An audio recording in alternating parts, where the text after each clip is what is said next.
Mu kaweefube w'okwerinda ekirwadde ki COVID-19, gavumenti ezessaawo emitendera egy'enjawulo okulaba nga tekisaasaana mu bannansi. Ne poliisi olwaleero erangiridde nti yakutaabamu ku bantu abali ku misango emitono okusobola okukendeeza ku mujjuzo mu buduukulu bwayo. Ekiragiro ky'okuta abasibe kyavudde wa ssaabaduumizi wa poliisi Ochola nga kigendereddwamu kutangira abasibe ekirwadde ki COVID-19. Twalagidde bakomanda okulaba nti namungi w'omuntu balemesa abantu okukungaanira ku poliisi n'ab'emisango emitonotono tugenze tubafulumya tusigaze ab'emisango eminene be tujja okukwatagana okuweereza mu maaso ga kkooti.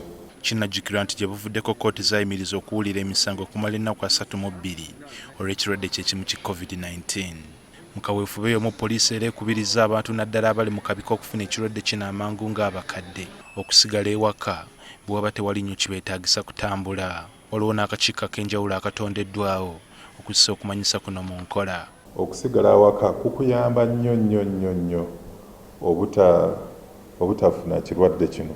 So ne batutegeeza tukubirize abantu baffe abakulukulu okulaba nti tebafuluma kugenda nga tebalina kyamaanyi kigenda kubatwala kubanga ensi zonna zikyali ku bunkenke.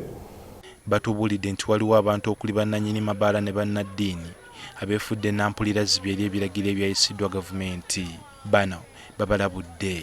Oli okusinziira ku biragiro oba enkola ennungi abaminisitule y'ebyobulamu bye baafulumya oli n'amala n'alagajjalira enkola eyo ne kiviirako abantu abalala okufuna obulwadde.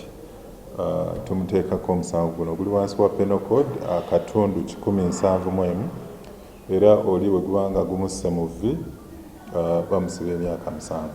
Abo abaakwatiddwa mu bikwekweto ebizze bikolebwa baakutwalibwa mu kkooti babitebye. John Cliff Wamala, NTV Akawungeezi.